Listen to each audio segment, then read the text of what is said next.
ഈ കാക്കയുടെ കഥയൊന്ന് കണ്ടു നോക്കൂ. എല്ലാ പക്ഷികളും ഭക്ഷണം തേടുന്ന തിരക്കിലാണ്. പക്ഷേ ഈ കാക്ക മാത്രം ഒരു വീടിൻ്റെ മുൻപിൽ നിൽക്കുകയാണ്. എന്താണെന്ന് ചോദിച്ചാൽ, ഒരു ദിവസം ആ വീട്ടിലെ മനുഷ്യൻ ഈ കാക്കയെ വേദനിപ്പിച്ചു. അന്നു മുതൽ ഈ കാക്കയുടെ അകത്ത് ഈ മനുഷ്യൻ്റെ മുഖം പതിഞ്ഞു. ഈ മനുഷ്യനോടുള്ള പ്രതികാര ചിന്തയായ കാക്കയുടെ അകത്ത്. അതുകൊണ്ട് വേറെ എവിടെയും പോകാതെ ഈ മനുഷ്യൻ്റെ വീടിൻ്റെ ഫ്രണ്ടിൽ തന്നെ കാക്കയിരിപ്പായി. മറ്റെല്ലാ പക്ഷികളും വിൻ്ററിന് വേണ്ടി ഭക്ഷണം തേടുന്ന തിരക്കിലാണ്. ഈ കാക്കയ്ക്ക് ഭക്ഷണവുമില്ല, മറ്റൊരു കാര്യങ്ങളിലേക്കും ശ്രദ്ധയില്ല. ഈ മനുഷ്യനോടുള്ള പ്രതികാരം മാത്രമാണ് അകത്ത്.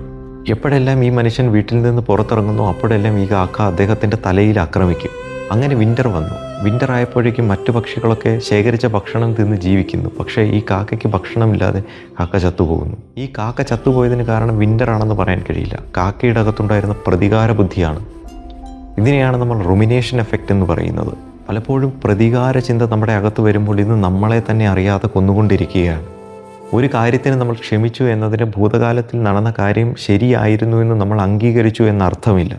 നമ്മൾ നമ്മളുടെ മെൻ്റൽ പീസിന് വേണ്ടി, മെൻ്റൽ ഹെൽത്തിന് വേണ്ടി നമ്മുടെ മനസ്സിനെ തന്നെ നിയന്ത്രിക്കുന്നു എന്ന് മാത്രമേ അതിൻ്റെ അർത്ഥമുള്ളൂ. എപ്പോഴും നമ്മൾ കേൾക്കുന്ന ഒരു കാര്യമാണ്, ക്ഷമ ആട്ടിൻ സൂപ്പിൻ്റെ ഫലം ചെയ്യും. അതിന് കാരണം, ക്ഷമിക്കുകയാണെങ്കിൽ നമ്മുടെ മാനസിക ആരോഗ്യം നമുക്ക് വീണ്ടെടുക്കാനായിട്ട് കഴിയും. നമ്മുടെ കാര്യങ്ങളിലേക്ക് ഫോക്കസ് ചെയ്യാൻ കഴിയും. നമുക്ക് മുന്നേറാനും കഴിയും. വൈരാഗ്യ ബുദ്ധി എപ്പോഴും നമ്മളെ കൊന്നുകൊണ്ടിരിക്കുകയാണ്. മറ്റേ ആളുടെ പ്രൊഫൈൽ ചെക്ക് ചെയ്ത് അവരെപ്പറ്റി എപ്പോഴും ആലോചിച്ച് എന്നും നമ്മുടെ അകത്ത് അവരെ ജീവിപ്പിച്ചു കൊണ്ടിരിക്കുകയാണ്. നമ്മൾ മരിച്ചു കൊണ്ടിരിക്കുകയാണ്. മറന്നു കളയുക, വിട്ടുകളയുക. മെൻ്റൽ ഹെൽത്ത്, അതാണ് ഏറ്റവും പ്രധാനം.